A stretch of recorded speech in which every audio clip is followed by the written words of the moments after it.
once again. Thank you to everyone for joining us. This is Nuance, and I am Mike Scala, joined as always by Jay Carter, also known as Timid, the hip hop artist in the chair of BLM Tokyo. What's going on, Jay? Oh man, just actually getting prepared. My flight leaves at 6 a.m. So it means I got to roll out of here by 3:34 at the latest. Oh, wow.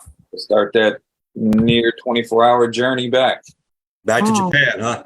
So we won't hold you too long. Hopefully we'll wrap things up at a reasonable time this week. We probably won't.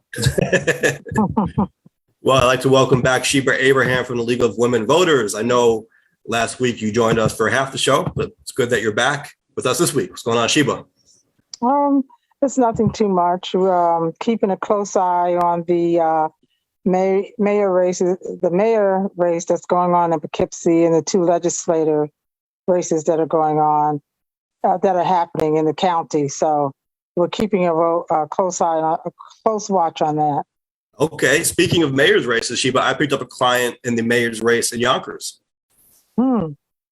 So I'm working on that, trying to make sure that ballot access is preserved. So exciting times, and also very busy times. We were hoping again to have something different this week. It's almost like a practical joke, right? Every time we try to do it, it doesn't seem to happen. Maybe next week. We are building towards something, a nuance. This is Nuance. We've been at this for over a year now, every single Tuesday. I'm actually really proud of that, Jay, that we've been able to do this. Over 50 episodes, and you can check them out in podcast form. They're on YouTube. We have over 50,000 views now on YouTube, right? Which is where the replays are. And so we've been building the show for a while, and we're ready to take it to the next level and really bring this to more people, get more people involved, because I think we do feature some really good conversations on here. I absolutely agree. And it's not just, every Tuesday, but it's also every Tuesday among different time zones and locations. So it's either I was overseas, or I'm here, or you were in New York or DC or Florida. Like we've been, and still maintain the schedule. So it's pretty dope. Yeah, absolutely. And that is, I think, one of the reasons why Spotify said that we were one of the top 20% most shared podcasts of the year last year worldwide. Wow. So it was nice. Yeah, it's that consistency. But it's also, like I said, it's good quality. I think we talk about some good things. We start off on the lighter side to kind of ease into the conversation here. And I don't know, what's up with you guys this week? I can tell you, I just got back from a long walk and I am exhausted. Now here's the cool thing. I did about 4 miles on the boardwalk on Sunday because I joined the Rockaway Beach Autism families for their march on the boardwalk. And that was great. And maybe I was inspired, so I didn't really feel it. I mean, I was a little tired afterwards, but it didn't really feel that bad. I was just happy to be there. Now I just did a little walk around the neighborhood. I don't even think it did close to 4 miles. I think it was a lot less, and I'm a lot more tired. So maybe without the inspiration of the Rockaway Beach Autism families, it wears on your body more. Well, yeah, I mean, when you're in a group or in an event and you're just moving, you don't really think of it, right? If you go to be like, oh, I'm going to go do a walk now, like you're constantly this is what I'm doing. And so it seems like it's a lot longer. And that's great. Like we had the organizer of that Autism Families walk on the show, a couple months back. And so great that it happened. Well, here's what's really awesome about it. We have our first nuanced marriage, if you will. Not a literal marriage, but one of the viewers of that particular episode made the connection with Cammie, who is the president of that group, and became a board member based on learning about the organization from our episode. What? Oh, that's wonderful. That's super awesome. Yeah, so I actually got there. I was surprised. I got there and they started thanking me. They were like, the power of your podcast, Mike. We got a new board member because of Nuance. That's super awesome. Yeah. And I remember we had a couple of listeners that were interested in connecting with that group because they had a few people in their family that they figured it would help and benefit and just create community around. So, no, that's super awesome. Glad to hear that. Yeah. Yeah, definitely. Now, I heard, Jay, you want to get back into exercise. You can start running again. Man, listen, I've been here since December 5th, and I've gained 20 pounds since being here. So I've got a lot of work to do. We've got work. I'm not going to join that conversation. I need to hit the gym like now. Yeah, me too. I got to get so back. when I get back, I'm going to do this program. It's an app called C25K. It's the C meaning couch to 5K. It's meant to take people who never run to be able to run to 5 kilometers over an 8-week period. And it's 3 runs a week, and it's all regulated by the app. So you get on, you hit start run on the app, put your headphones on, and the app will tell you, okay, start running. Okay, start walking. Okay, start running. And it gives you this regimen for the time. So you don't have to listen to anything you don't have to think about anything except for do what it says. And it's 3 times a week. And it starts you off slow. So like the first week, you might run for, for like a minute, and then walk for like 2.5 minutes, right? And then run for a minute and 2.5, and it slowly builds you up over time. And then by the end of the 8 weeks, you should be able to do 5K, no problem. And I did the program once before, and it definitely works. And I'm not a running person. I don't like it. But actually, I think it's probably time like the 6th week, you're already doing about 5K. But worked great. So I'm going to get into that again. I have an announcement to make, Jay and Sheba. I'm officially dropping out of running. See what I did there? I'm joining. I'm making my announcement. You're joining the race. I'm joining the race like Biden and his announcement this week. So I'm officially joining the jogging race. Yeah, it's funny. Congressman Richie Torres had a funny quote when they were talking about Biden announcing his reelection at 80 years old, right? He said, I just turned 35 and people told me now I'm old enough to run for president. He's like, yeah, maybe in 45 years. Yeah. 80, I'll look at it. So. Well, how do you feel about him announcing his reelection bid? What do you think the outcome will be? I think, Biden's not doing a bad job. And everyone's, just the type of news cycle and the polarization that we're in makes it sound like he's like the most horrible person on the planet, but he's actually not doing a bad job. And that's a good thing. I don't think there's anyone else on the Democrat side that would take his place at the moment, especially going up against either Trump or DeSantis, most likely Trump. So, I'm for it. If he's able to keep presidenting and do well, then hey, good for him. I agree. I think he has a solid legislative record now to run on. And I also think, like Jay said, there's nobody else. So there are concerns. And you see this when voters are polled. They are concerned about his age and they would like someone younger or new to come in. But the question is who? There is no one else. And Biden has something going for him in that he beat Trump already. And so if that's Democrats' main concern, really stopping another Trump term, well, that's Biden. He's got the proven record of doing it as opposed to trying something new and taking that risk. I mean, I think that if Trump is the most likely Republican nominee, and I think at this point he is, the safe pick for Democrats is Biden. I mean, it's the rematch, right? You would expect the result to be similar. And I think, in fact, Biden has a chance to even improve on his margins, even though incumbents sometimes take a hit. I think that Trump's popularity probably is less than what it was. I hope. Well, what do you think about the issues that our people are facing? High food costs, high gas costs, rents are sky high. Sure. So that's the negative side of that would be have a negative impact, I think, on his campaign. Do you? Well, yeah, I think that's why incumbents always take a hit, I think, because when situations are bad, and there are always bad situations going on, the incumbents tend to get blamed for that. I mean, we see that, for example, in the cities, right? If crime is up, the mayor tends to get blamed, even if you can look at it and show that it's not really the mayor that's responsible for the crime being up. I mean, there's only so much that they can do.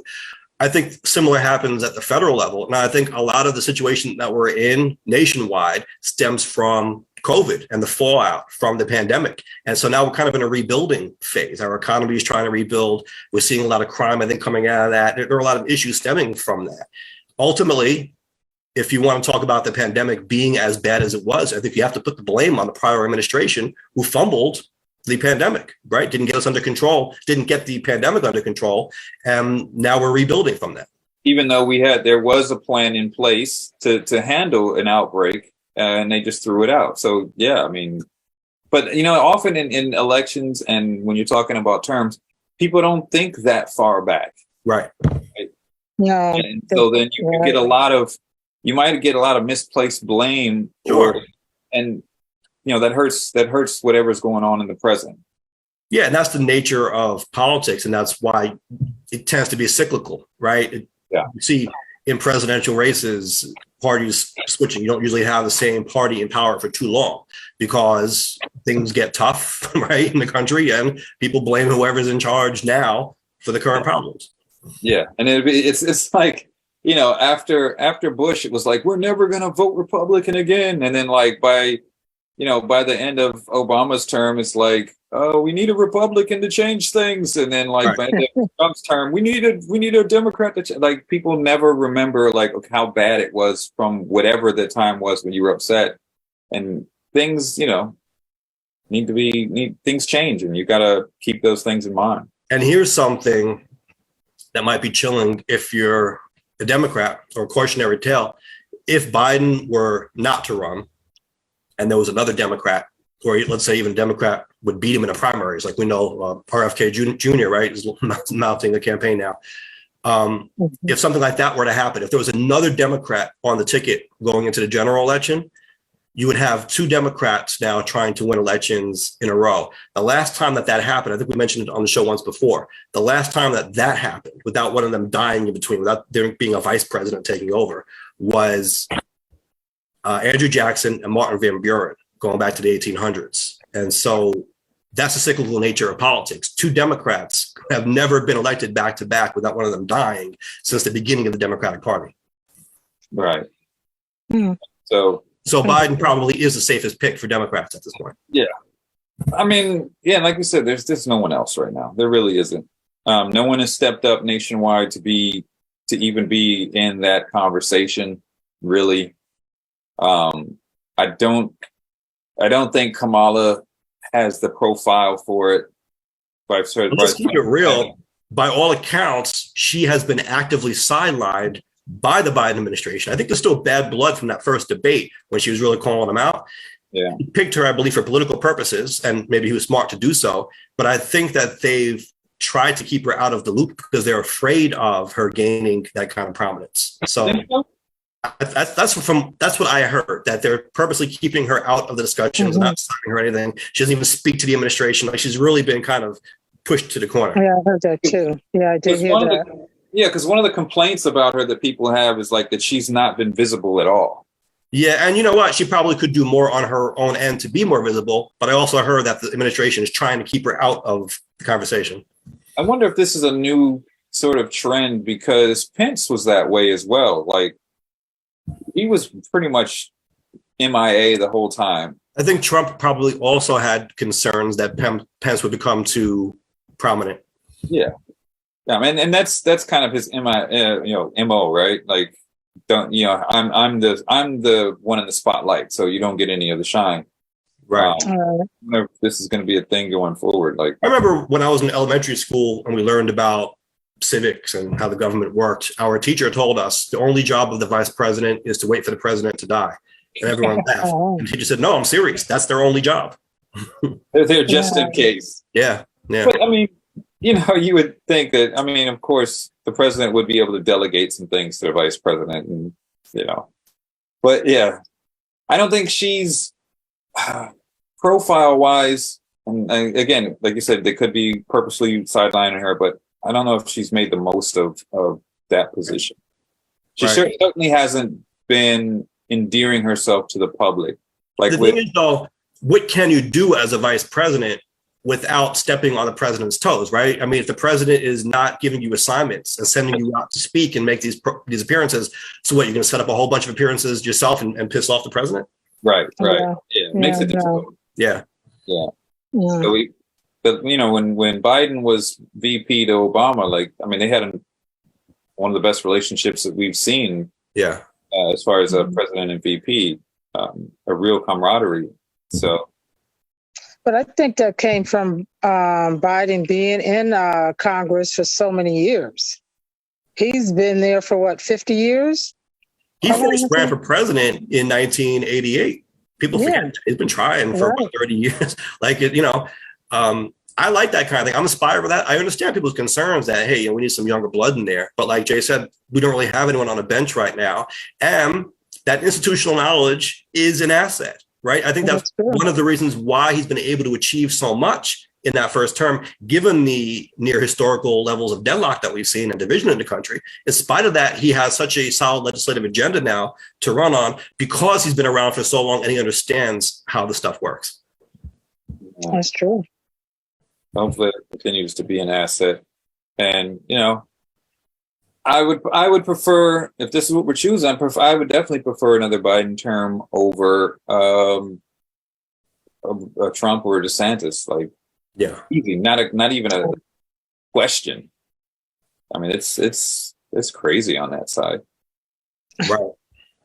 It is. I mean, what's upset me is this, and I know we try to be fair and balanced in our discourse in the media and everything, but I think to some degree we're doing it in the media to the detriment of the society when we're trying to equate what we're hearing from rhetoric on the left versus what we're hearing from rhetoric on the right, and trying to be like, well, they're both just rhetoric. Like, no, there is a vast difference in what these people are talking about, and we need to call that out so that we can have a very level understanding of what's going on. We can't just say, like, one person's talking apples and think that this person's oranges are the same as their apples, and it's just not.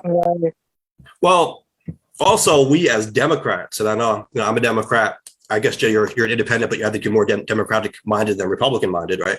Yeah. Generally speaking, I think we on our side do push back against the extremists and the kind of crazy ideas that are amongst us. Whereas the Republicans don't seem to do that as much. They seem to just, even if they say they don't agree with all of it, they seem to be more of an apologist for that type of rhetoric and behavior than us on our side. I think we hold the extremists a little bit more accountable here. Do we though? Do we? On the Democratic side?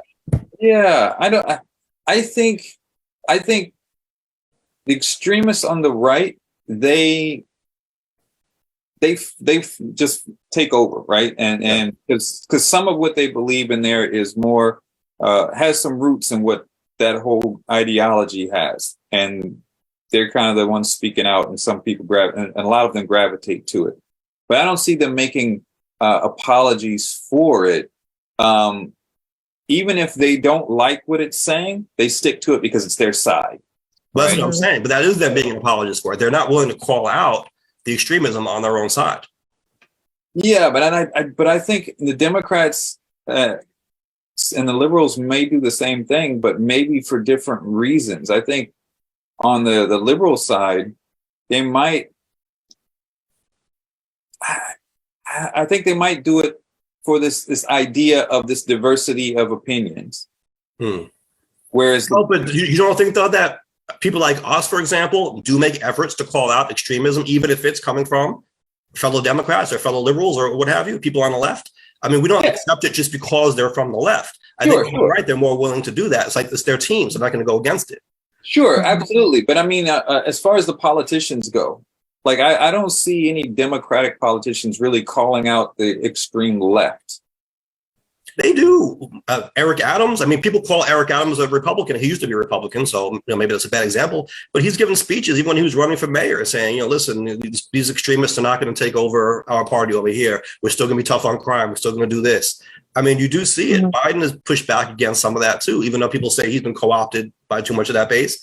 There have been times when he would stand against it. You do see certain politicians doing it. Now, I understand your point that because we have such a diverse electorate, you have politicians who kind of are trying to appease everyone and they're not trying to upset the base. So maybe that they're steering their narrative a little bit more in the center lane, but they're not really willing to take a stand against some of those extremists on the far left, as it were in this case. That happens as well. And I think that maybe just speaks to politicians sometimes not being as principled as we would like them to be in general, right? I mean, it's been a long critique that politicians tend to be too spineless. I think that still holds true. But and I think it's we've had the conversation before where I think part of that and I don't want to say weakness, but I think it's an inherent characteristic of liberal thinking, right? Whereas conservative, the very nature of the definition is to have this hard line, right? Whereas in something liberal, it's a lot more open.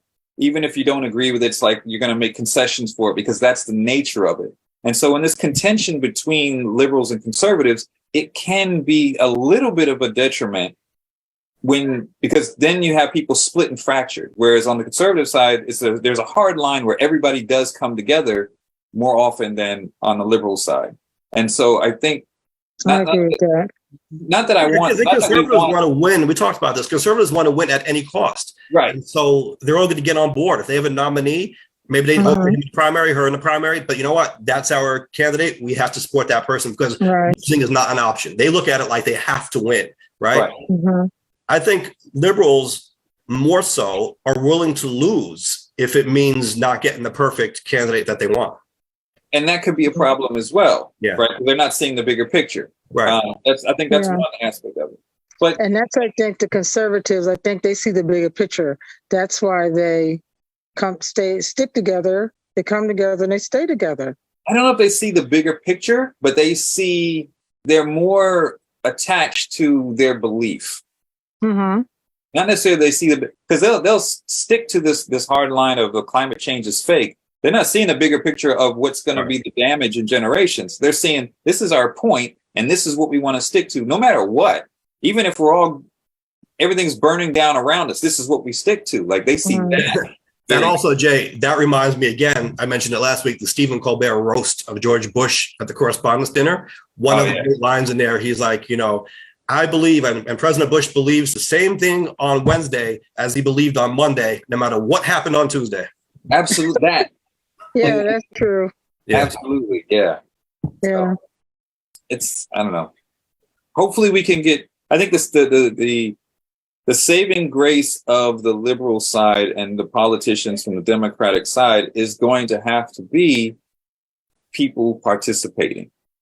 Because if you're going to have so many diverse opinions and, people wanting all or nothing approach, or they thinking that every little bit is an affront to whatever their niche agenda is, the only thing that's going to combat a group of people who are focused on one main thing is more people participating. And so, Democrats are going to have to get off their butts and get to the polls. Because even some of the stuff, what we saw in Tennessee and what they were doing out there and how they specifically did the gerrymandering out there, how they were kicking these guys off of elected seats.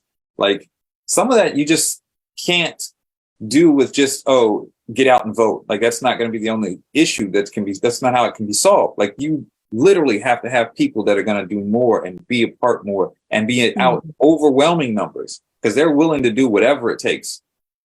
Yeah.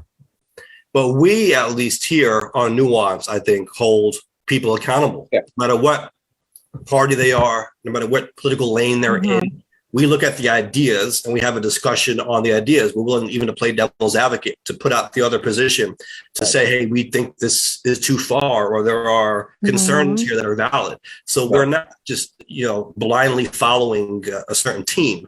We are willing to discuss and critique ideas, even coming from our own side, our own people that we support. I think that's a positive thing. I wish people would do that more so on the right, to be honest with you. I wish more Republicans would be willing to do that, critique their own team. Absolutely. I think we saw just a slight bit of that. This past week or was it last week when Marjorie Taylor Greene in a session, she called one of the people, she said, I think she called him a liar or whatever. And the Republican speaker struck her comments from the record saying, basically you can't speak again because this is against the rules. We don't do this here. And, that came from a Republican to a Republican. So a brief little bit. A glimmer of hope. Yeah. Yeah. In this day and age, we hold on to those glimmers of hope. Yeah. Well, Mike, I have a question. Yeah. With the issues surrounding New York City with congesting pricing and the rents, high foods, have you heard from your constituents that at one time, I know you were running for office. Do you hear from those same people regarding the issue, those giving opinions about those issues? Yeah, absolutely. In fact, some of them are joining us in the chat now. Shout out to Suzanne, Amanda, Dargis MacArthur in the chat says, Mike for mayor. Thank you for that. So yeah, absolutely. We had a discussion about congestion pricing on here. And I think we even had some poll questions on that, right, Jay?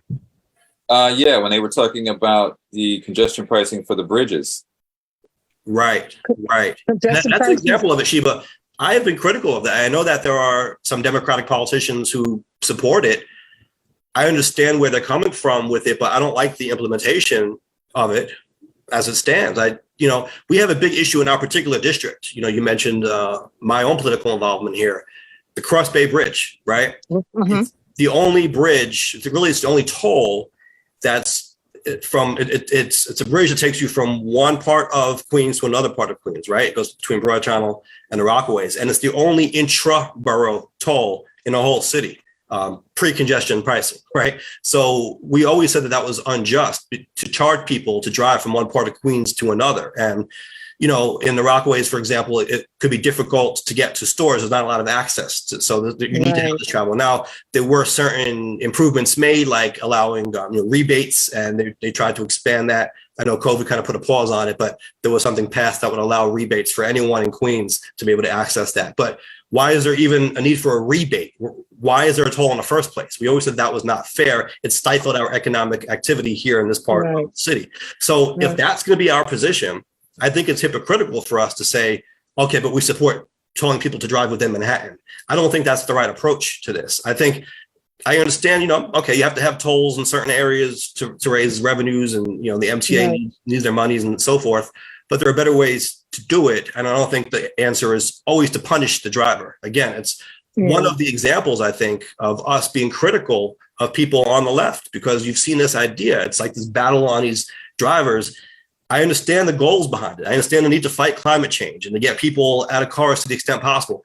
Why not improve mass transit? Why aren't we doing that? There are city council members who will tell you now is not the time to focus on improving the subway and mass transit because of the crime in the subway. What are you talking about? We need a better mass transit system. We're so behind in our infrastructure. That's where the focus needs to be. Use the carrot method, not the stick method. It shouldn't always be about punishing people for doing things we don't like. It should be about incentivizing the positive.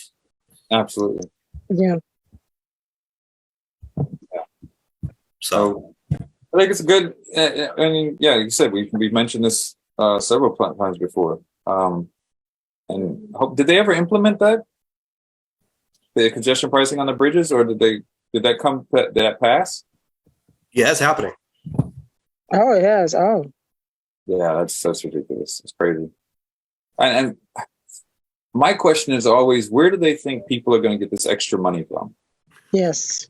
They don't want people driving. Yeah, and it's kind of, the whole thing kind of falls on its face when you look at it as a punitive measure. So if what they want really is for people not to drive, then they're not going to raise the money unless they think that certain people are just going to do it regardless because they have no choice. And then you're just punishing people who don't have a choice in the matter.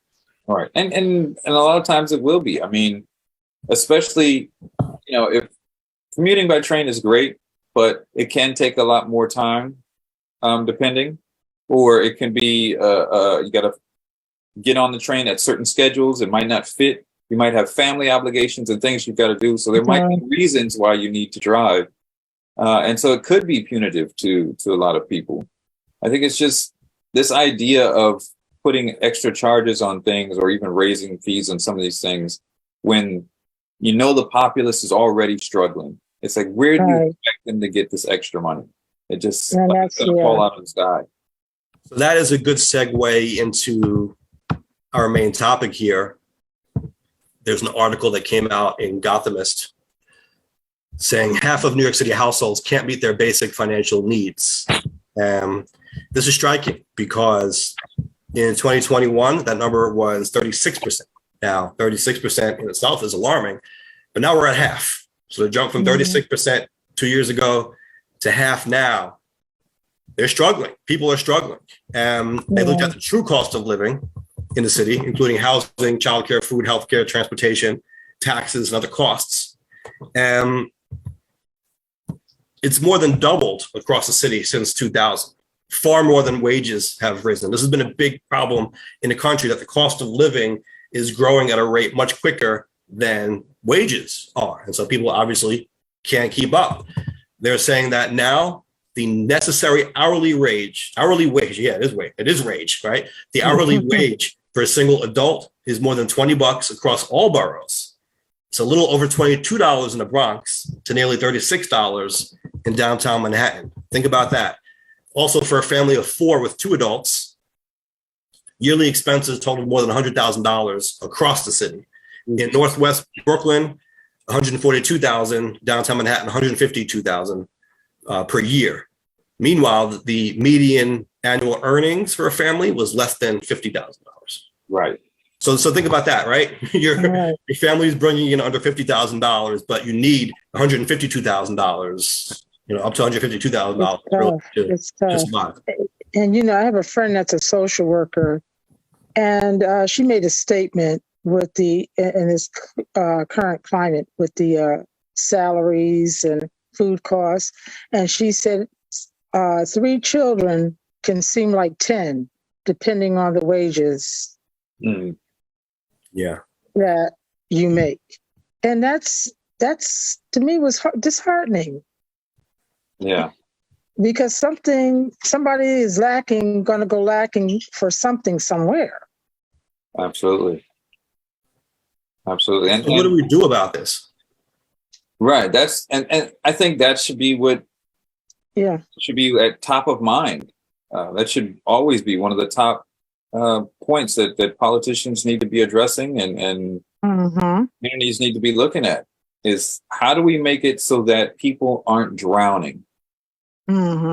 Because if people start drowning, it's going to cost us more in the long run, because then people are going to need, if 50% aren't able to afford life, that means they're going to have to start qualifying for maybe even some more government programs, which is going to be more tax money that has to go out in those programs. Right. Instead of making it, try to get cost of living under control to where people don't need the programs and they can, have the money that they need to survive on, and it's better all the way around. Right. That's a great point, Jay. I remember in 2016 when we were fighting to raise the minimum wage in New York State, then Governor Andrew Cuomo went around the state giving a speech talking about why it was necessary, and he raised some good points. Really, he said what you just said, and he used the example of McDonald's, and he said that to work full-time at McDonald's means you're still getting benefits from the state. You're still getting food stamps and Medicaid, and you're struggling. Basically, you're on welfare working a full-time job. And so what happens? McDonald's is not paying its employees. Basically, we, the taxpayers now, are paying. We're subsidizing the hamburger business because McDonald's is not willing to pay a fair wage. So that was just one example of it. But it's, if the people are not making enough money from their jobs, they're going to need more support from the taxpayer, and that's going to cost us all more money. Yeah, and it's going to be worse in the long run. But then you have problems like crime on the rise, right? People can't take care of themselves. Yeah. Right, and there also the tax structure too hits hard. I got a bonus, and they taxed my bonus. I got taxed for getting the bonus, and I got taxed on the bonus, which ended up giving me half. Like if it was $100, you get half of that. I got half. So that those taxes are, that filters in too, with all of this not being able to afford, right? The living that you think you should have. Because if I get a bonus, $100 bonus, and you take half of that, what am I going to do with $50? I can't go to the supermarket with it. Right. Yeah. Yeah, no, absolutely. People also can't buy houses now. That's a generational issue. That's another thing. I think we're seeing. I'm really in that same boat because of my student loan debt from law school. I wouldn't be able to take on a mortgage and have that student loan debt. And it's really like I said, it's a generational problem. It's certainly not just me. I think I'm relatively speaking well off compared to a lot of people, and I'm struggling in that way, And so what do? We need something different, right? The entire system that we have now economically just isn't working. It's not sustainable. We're seeing that. And as bad as it is now, it's going to be worse when you have a whole generation of people who were never able to buy a house and really establish themselves financially. I mean, just having children is going to be too expensive for people. Right. Yeah. Absolutely. That's what my friend said. With 3 children, can feel like 10. Yeah. So. Yeah.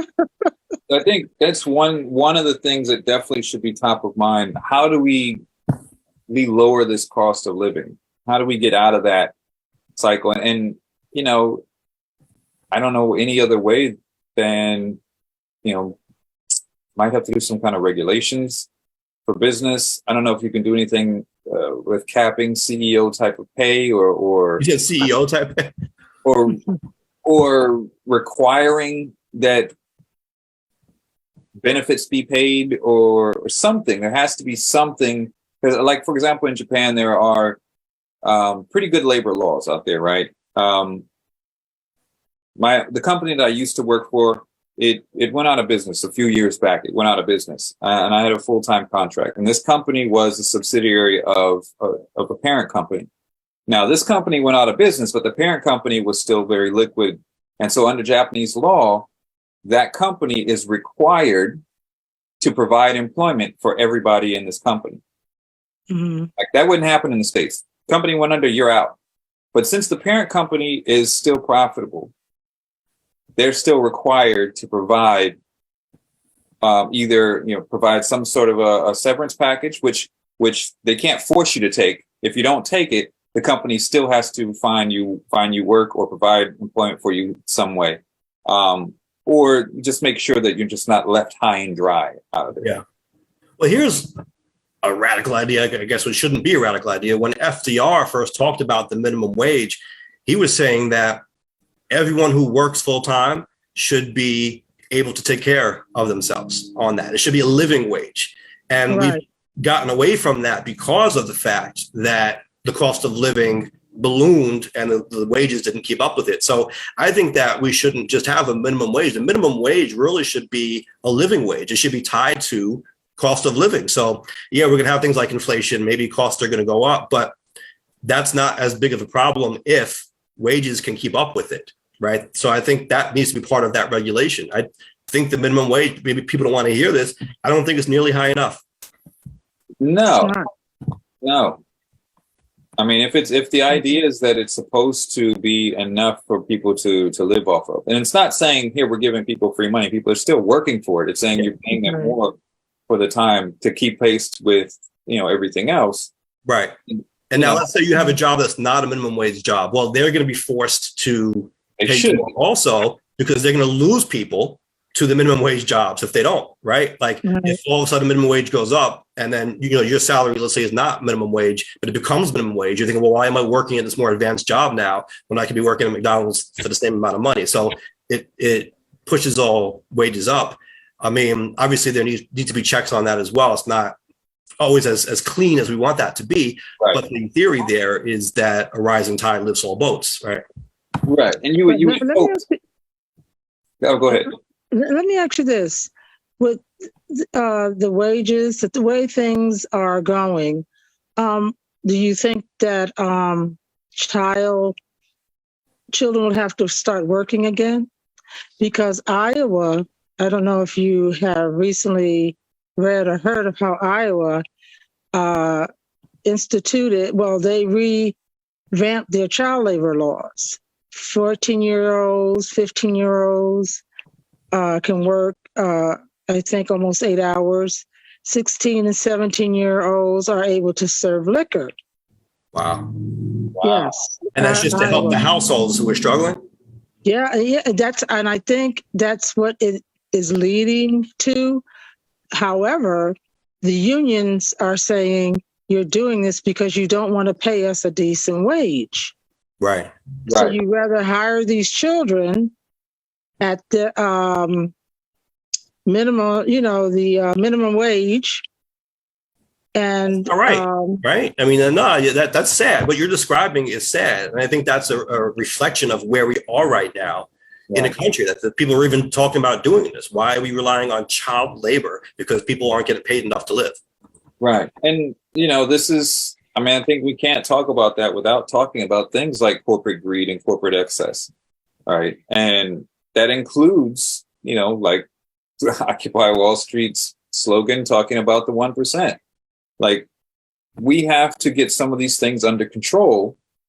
And the record business went through this recently in the past 20 years, right? Because it was so much money flowing back then, where there was so much excess, and there was these spending budgets and credit limits that people had crazy, and now they've had to rein in their spending and stuff because sales went down and whatnot.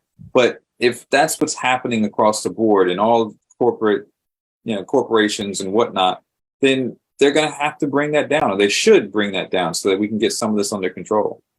You talked about the 1%. I actually looked up not too long ago how much you would have to make to be in the 1% of New York, and it was much higher than I thought. I'm like, wow, there are people making a ton of money over here. Like, I'm not even close to it. Right. And yet, I'm still in a place where I feel, relatively speaking, comfortable. I know I'm more well off than a lot of people. So for me to not even be close to even sniffing that and be doing well, it just shows the gap here. There are people who are, a lot more people who are at the bottom of the ladder here economically, who are really, really struggling, living paycheck to paycheck with nothing to speak for. Right. The majority of the country is paycheck to paycheck.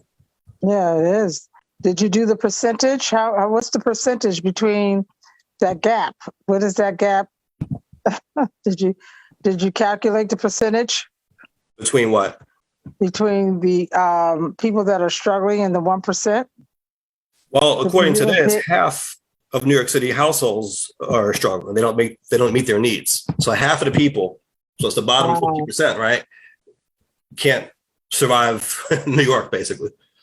Wow. There used to be a website years ago, and I haven't been to it in years, where you could go there and you'd put in your annual salary, your annual wage, and it would tell you what your percent was as far as where you fell economically. Right.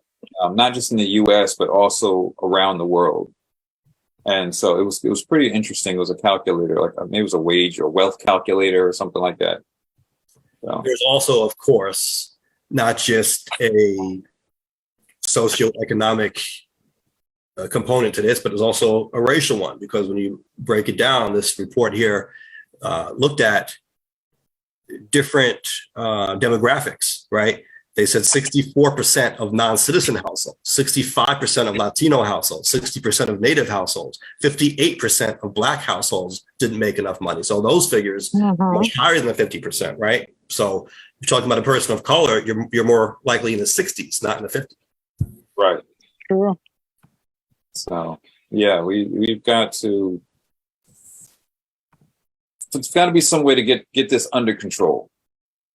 So do you think that's a platform Biden will run on?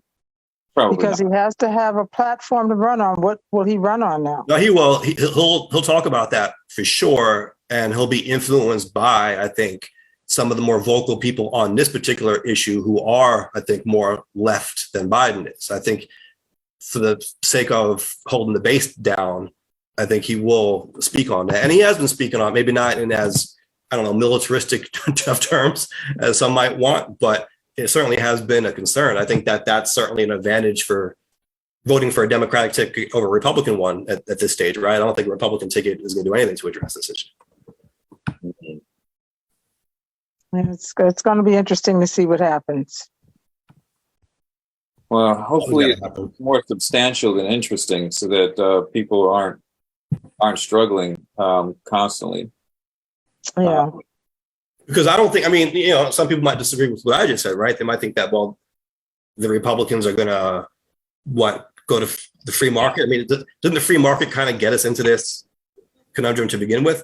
Maybe if your concern is more tax-based, like Sheba, you mentioned the tax issue, maybe then you're thinking, you know, the situation will improve with fewer tax burdens. That could be something that you're thinking. But as far as regulation goes, I mean, I think we need to be doing more. I think we need to be more activists as a people in terms of trying to regulate this, trying to keep this beast at bay, right? And I don't think the answer is hands off. I think that's the Republican approach generally, right? Hands off. I don't think that's the solution right now. I think that's what they like to say, but that in practice, they don't really practice that either. They like to say, okay, well, the free market will handle it, the market will decide. But when it comes to things like tax loopholes and subsidies for certain things that they like, they're all for it. And that's going to be part of the free market. The free market would say you're going to have to survive or fail on your own merits. You know, you don't get subsidies, you don't get tax breaks. This is what it is. You got to, you know, either raise that money or you go under. So I mean, I think a lot of people in the country, even liberals, do the same thing. It's selective, right? Yeah, it's very selective. It is. But philosophically, don't you think? I mean, I guess this was going to be the poll question of the week also, that we need to have more regulation around this area to keep cost of living under control and to try to close that gap between wages and cost of living. I mean, I think we need to do more about it, not do less about it. Right. And not just wages, but also in a way that helps to make sure that small businesses are allowed to survive and thrive, you know, because if we say, yes, the whatchamacallit, the minimum wage needs to be $20 an hour, right? At the very least, we say that. So a company like McDonald's or, you know, these major corporations, they could probably survive that. A company that's a small business, that could be a death knell for them, unfortunately. So there has to be some way to either lower the cost of doing business so that they can also survive, because we need small business. You know, we can't all run on corporations. Right. And bring in the money that we need to bring in so that the cost of living goes down. Well, now you're propping up the Republican side a little bit more, because when I ran for city council, I talked about small businesses being overburdened by a lot of these regulations. But to be honest, that's mostly coming from the left. That's mostly coming from Democratic politicians who are putting all these burdens and regulations in place. And I said, look, you know, put your partisan politics aside. Small businesses have to thrive. They're the lifeblood of our economy, and they should not be overburdened, right? We should be doing all we can to help them thrive, not hit them with all these excessive fines. Also, you were seeing that during the pandemic. A lot of businesses, business owners that I spoke to, were making every good faith effort to comply with the rules, but they would be hit with all these fines that really compromise their ability to stay open during COVID. I mean, it was hard enough as it was, but then you would have things like maybe a customer forgot to put their mask back on when they went to the bathroom and they got hit with all these fines for it. I mean, they're doing all that they can. Let's try to make it easier on them, not harder on them. Right. And I think that's necessary. Go ahead, Sheba. No, I was going to ask, how many mom and pop small businesses are still around with all the regulation? Yeah. And I think that doesn't mean that we don't need regulations, right? Yeah. I think it needs to be, first, smart regulations. It needs to be less burdensome regulations. It needs to be something that's easy to comply with, right? If you've got, okay, well, you need to fill out this 80-page thing to qualify for this, and then go through this and that. Like, okay, now you're putting too much burden on people to comply. Right. Make something very simple. Make a process very streamlined, something really easy. Let's get rid of excessive fees. And a lot of times these fees are being put in place to cover budget shortfalls. And that could also be attributed to things like corporations not paying their fair share of taxes. So there's not enough in the kitty anymore. And what is the consequence of this? We're seeing New York, relatively speaking, lose population. We talked about this last week. Yeah. Obviously, we're seeing population increases, generally speaking, throughout the country, right? But relatively speaking, New York's population is going down as compared to other states, and we lost seats in Congress over it. So we're losing representation because people are moving out of the state because of reports like this that they can't afford to live here anymore. So something needs to be done. Yeah. New York City is ridiculous. The price is insanity. Yeah. I'm sorry. It's not worth it. It's not. No, $4,000 in rent. I don't think so. It's not worth it. You know, the city is great, but people are paying like ridiculous amounts for like a closet, and it's just, and especially in today. Here's the thing, Jay, in today's world, post-COVID, right, where everything is work from home, everything is remote anyway, it becomes harder to justify. I'll be honest with you. Like if you can see real estate somewhere else in the country, maybe a couple of years ago, you would have been like, yeah, but that's so far away from everything, from my job, but now it's like everyone is moving anyway. Jobs are all remote anyway. You start to ask yourself, why are you paying all this extra money to stay here in a smaller place where all this overcrowdedness going on when you could have a big piece of real estate someplace else and be a lot more comfortable? Yeah, no, absolutely. And I think another component that needs to be talked about and needs to be highlighted is how all these rising costs impact our seniors who are on fixed income. Exactly. These are people who have put in their decades into the system that we are basically financially standing on the backs of, and they're now on fixed incomes, and they're supposed to be able to enjoy their retirement, and these costs are going to drown them out. And the difference is, someone younger may be able to physically or whatever, skills wise, be able to get out and get into the marketplace. Somebody who's 70, 80, 90, that's really what options will they have? Right. And that's something else. That's a issue too, because if they have paid for their homes, which is a good point, Tim, if they paid for their homes, and you could tax them out of their homes. Yeah, and that's not fair. It's not. It's not. It's not fair. It should be what we would consider un-American. We have to do better. Lisa in the chat says younger people want to be near the city, while people who are at a different phase in their life will look to go to the outer boroughs or the suburbs. Yeah, that happens too. Sure, absolutely. But you have a lot of young people here that have moved here with their families. It's quite a few, and I understand the comment, and I do agree. But it seems like young people that have families, and not all of, they seem to be looking at different areas as well, where they can, I guess. Yeah, because they can maybe afford a house someplace else. Exactly. Yes. It might not even be an option for people. If you have a family and you need more space, you want that house. Yes. You can't be in a cramped apartment with the whole family and children and everything. Yeah. I knew when I was living there, I knew a guy who was living in Manhattan. He wasn't working in Manhattan. He was living in Manhattan. And he said he had a small, I think he said it was a small 3-bedroom. And he kept telling me, you don't understand how small this is. It was a 3-bedroom. Small 3-bedroom? Yeah. But it was real tiny. He said basically it was closet size for one of the bedrooms. The only thing that could fit in there was like a bed. And I was going to say, when he says a 3-bedroom in Manhattan, he probably means a kitchen with 2 beds in it and maybe a bed on the wall. He was paying $6,000 a month. How much? For the rent? $6,000. Yeah. And they raised his rent up I think it was another $1,000 or $1,500 or something like that. And so he's like, I don't know how I can afford this. This is ridiculous. And I'm like, dude, you come out to we were working in Long Island. Like you come out here for $6,000 a month, you could live quite nice with mad space. Yeah. But they wanted to be in the city. Right.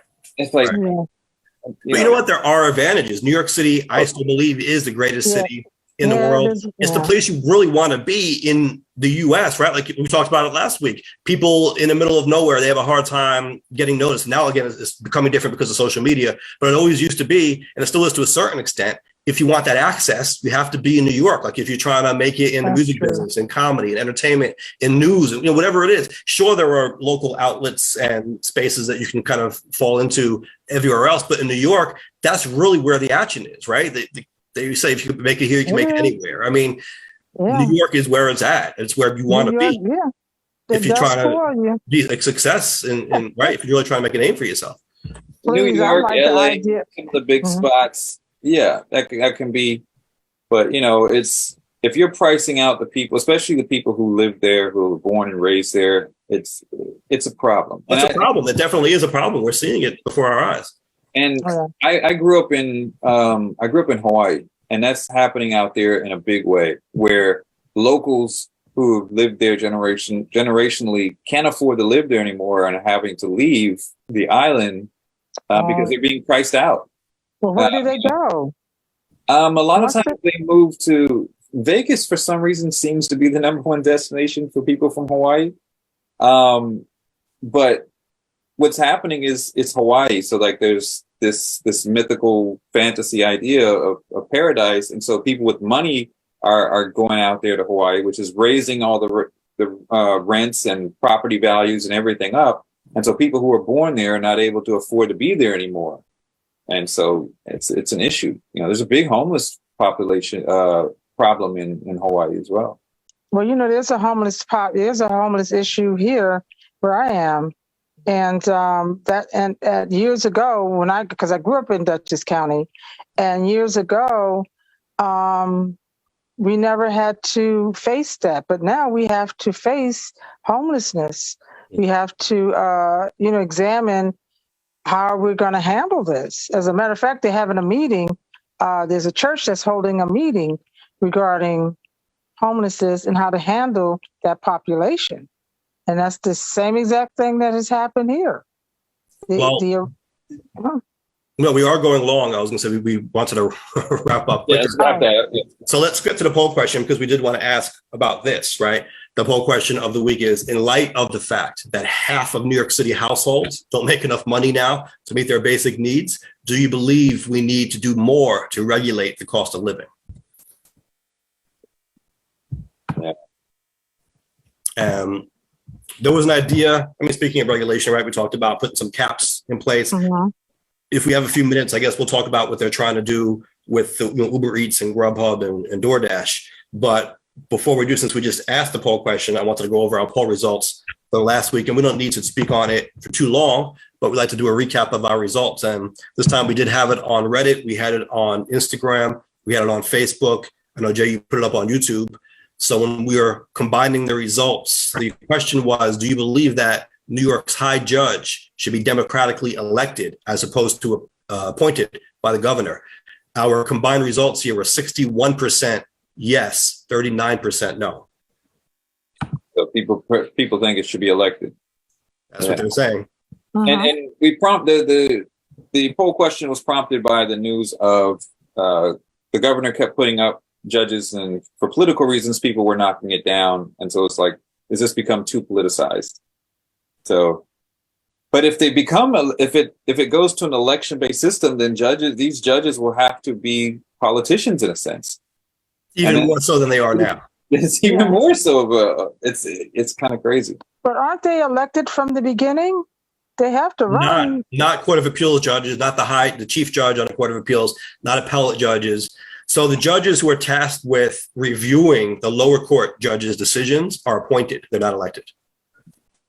The lower court judges are elected.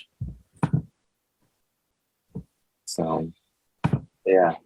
But, that's, we talked about this last time. The idea behind these high judges being appointed is that they're supposed to be more removed from the political process. So maybe the lower court judges, since they're worried about their election, they might be more influenced by that. They might be thinking in the back of their heads, I can't be too unpopular here because I might not get supported to my next election.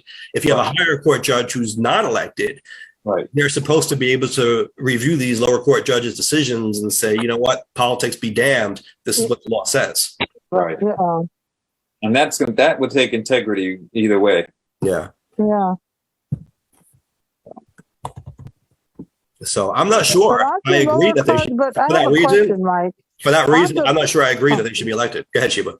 But aren't those lower court judges that are elected, do they eventually become the judges that are appointed? They can be, but the governor has to appoint them. It's not automatic, right? The governor chooses. Right. Yeah. Hopefully they're doing their job to a degree where the governor is like, okay, this track record is such that they'd be good in this position.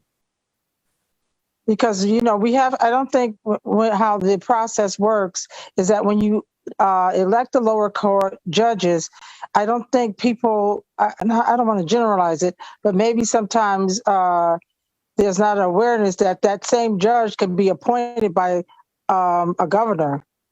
Well, I think you also do want judges with experience, right? I don't know if that's a bad thing. Yeah. No, I'm not saying it's bad, but I'm saying the process, how the process works. Right. In this particular case, this was a judge who was already on the Court of Appeals, right?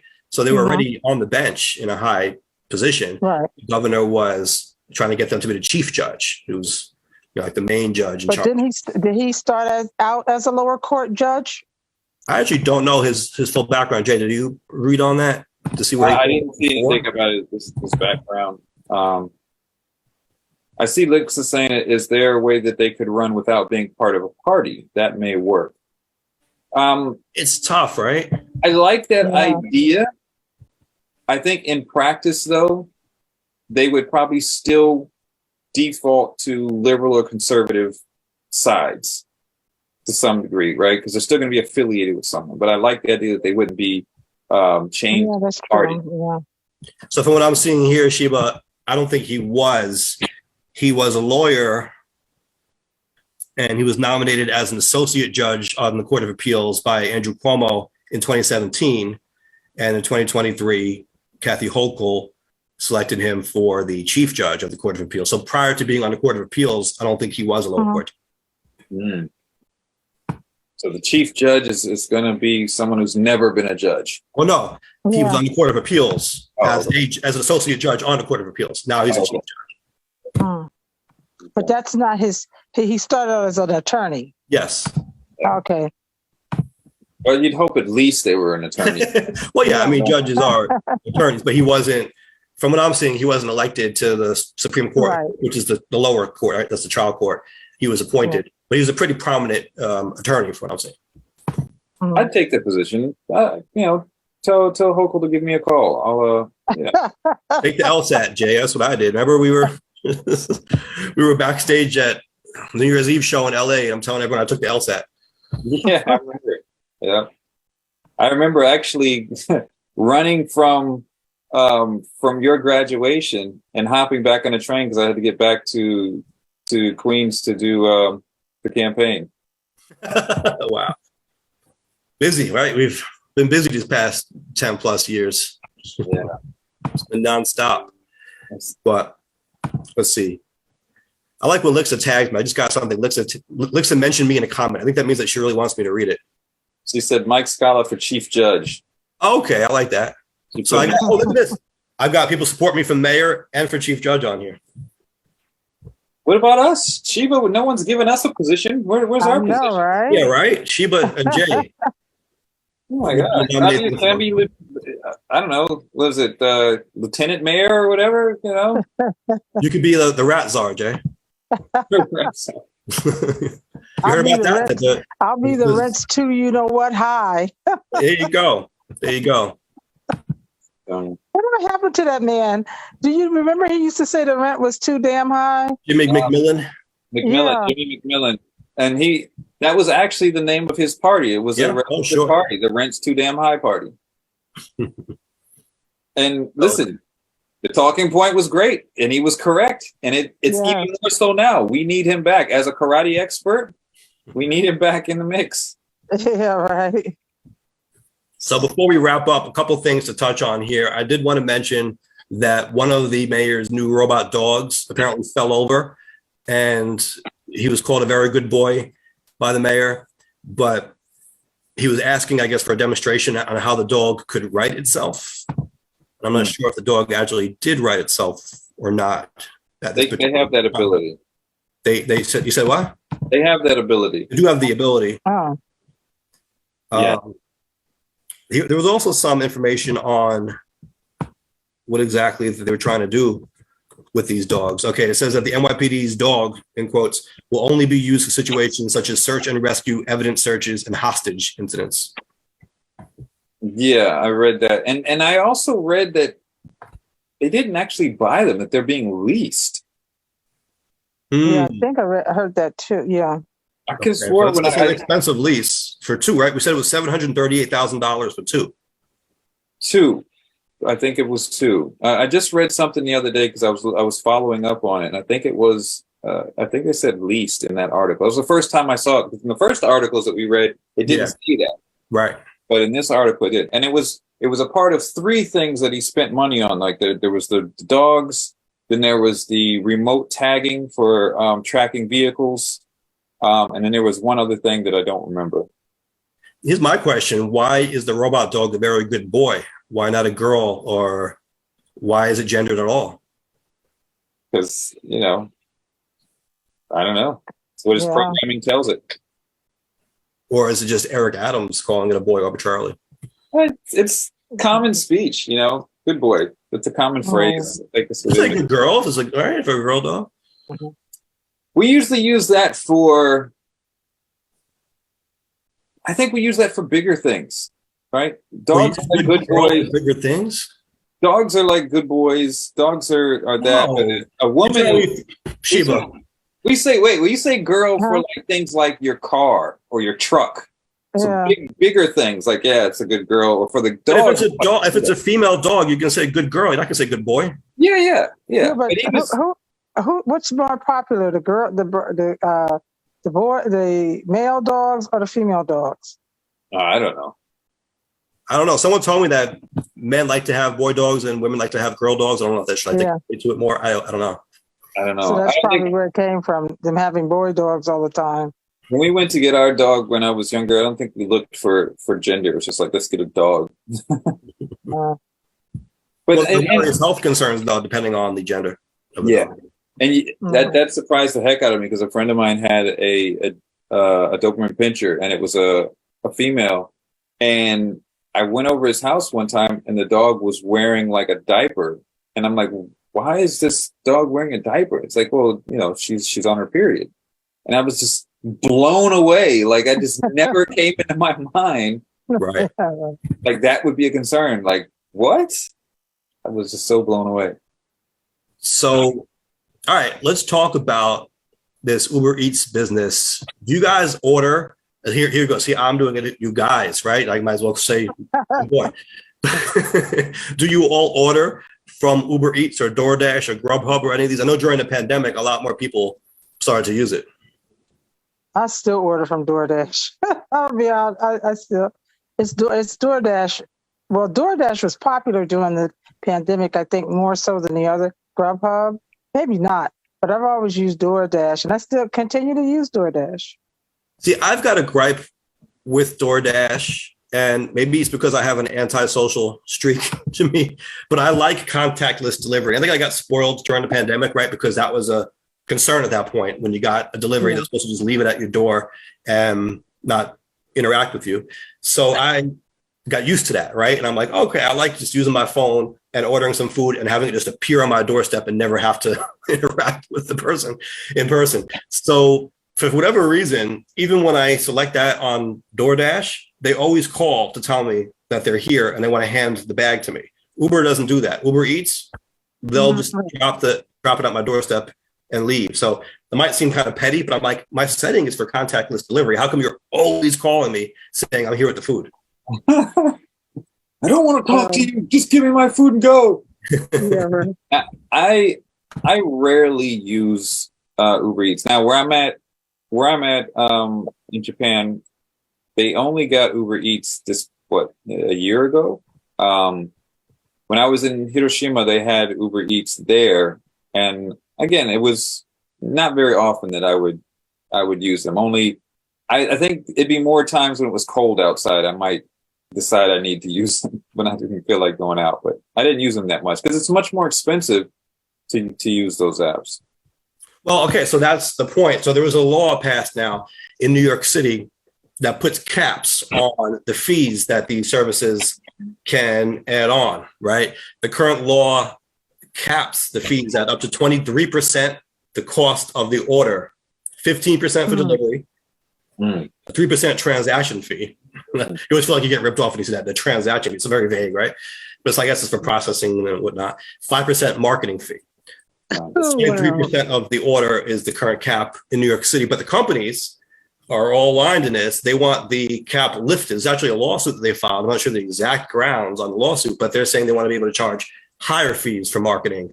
That I guess that 5% cap isn't enough.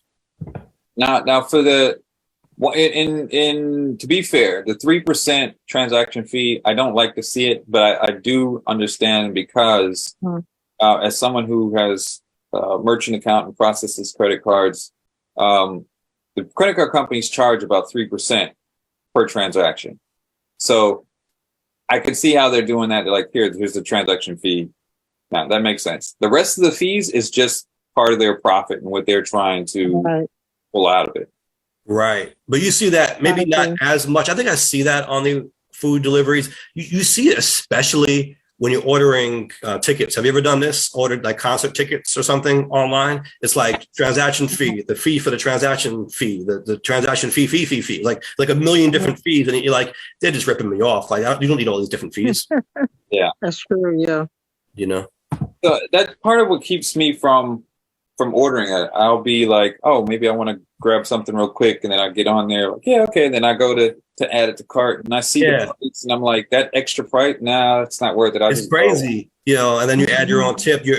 And I don't know. They're saying 23%. You know what? I think I'm going to do some market research on this over the next week and actually figure out how much more it is, like what the markup really is, because I feel like I'm paying more than that. I feel like if I want to order something pretty small, like a $5 thing, I end up paying like $12 by the time it's all done. Wow. Yeah. You will. Yeah.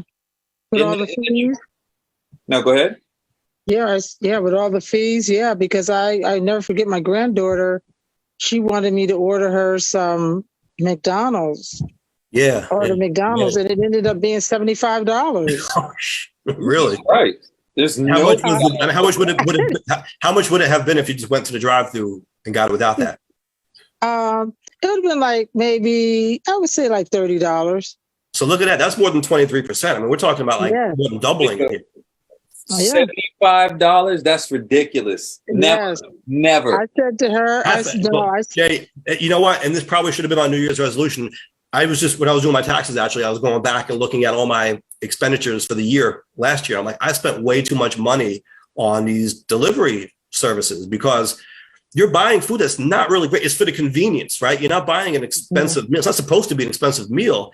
Right. Maybe it's not McDonald's, but maybe it's just, some place that if I would have gone there, maybe I would have spent $20 on it. But now it's like $45 for what? I could have gone to a fancy restaurant for that. You know what I mean? Like it's crazy. Yeah. You went to a diner. Yeah, it could have exactly. It had better food for that. And more. I was about to mention, Lixa mentioned it in the chat, and I was about to say the same thing because she's saying that she said it's that simple. I won't order. It's simple transaction fee. I understand it. Even restaurants are adding it, and the restaurants lose with these apps too. They take a percentage from the restaurant, and that's something I think a lot of people don't realize is that these apps like Uber Eats and Grubhub and all that, they take a portion of it from the restaurant's profit. So the restaurants actually make less per order on orders that go through these apps than they would if you were to walk in the door. So you would be paying less walking through the door, and the restaurant would be making more if you walk through the door. So really, you both make out better if you disregard these apps. Yeah, then you have to leave your house and leave your house and freeze in the cold. Yes, that requires pants. And for all people know, I have a shirt on and no pants right now. Right, this is the kind of world that we live in. Like it's just work from home, be comfortable. Yeah, be gluttonous. Aside from the gluttony, I think the work from home, be comfortable part is something that we should encourage more. We should also encourage getting off our ass every once in a while. I think absolutely. Actually, I was just talking to my sister. I think I was interviewing for a job a couple of years ago, and it was a remote interview. It was a Zoom interview. And so, I had the button-up shirt and whatnot up here, but I was in my underwear on the bottom. And in the interview, like she said, oh, could you stand up? Why did she say that? I have no idea why she wanted me to stand up. Wanted to make sure you were wearing pants. She wanted me to stand up, and I'm just like, I'm not going to do that. I can't. Wow. I was like, if I stand up, I'll be out of the camera view. I'm not going to do that. And then, I never got a call back. That's why I think they figured it out. Right. Yeah. Oh my god. Imagine if I had stood up. I wonder if I would have gotten the job then. Like, here, check it out. There's a subreddit, I believe. Take it all in. What is it called? It's on Reddit. I think it's called like maliciously compliant or something like that. But it's like when people follow instructions, like, okay, you asked for it, here it goes. Yeah. It is. Rank it all in. Man, this is the world we find ourselves in. But that discussion, I think, obviously is very relevant to the larger issue of the cost of living, right? It's a big part of the reason why people are struggling, I think. Absolutely. Yeah.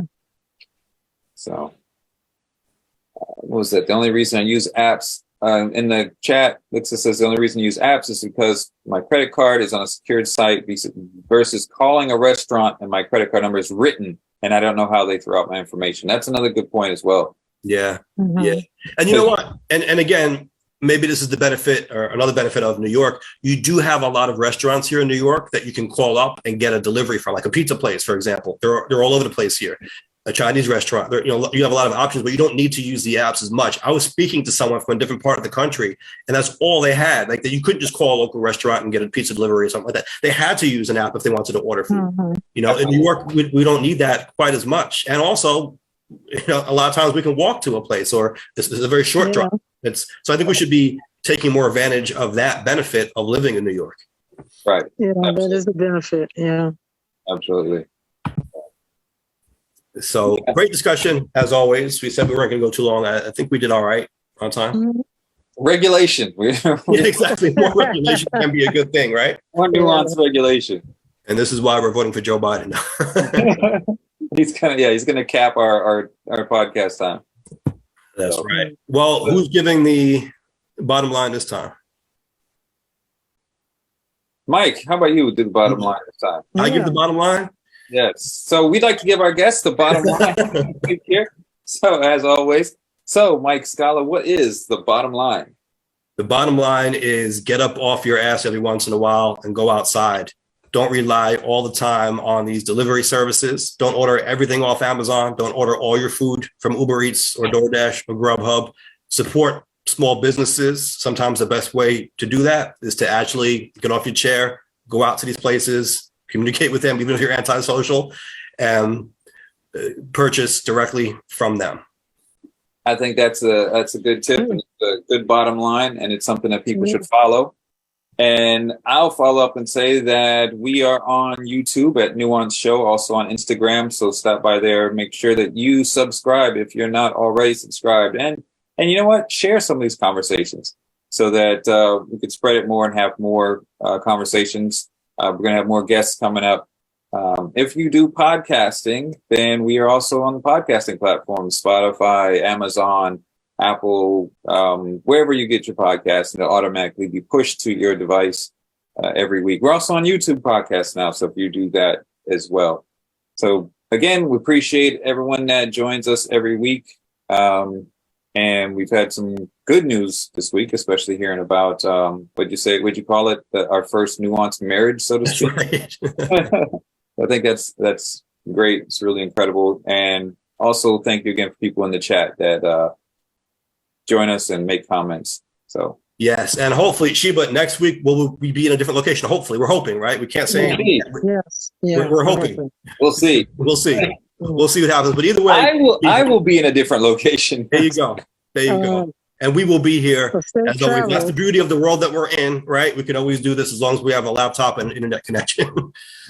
So thank you all for joining us. As always, we've got work to do, and we will catch you next week.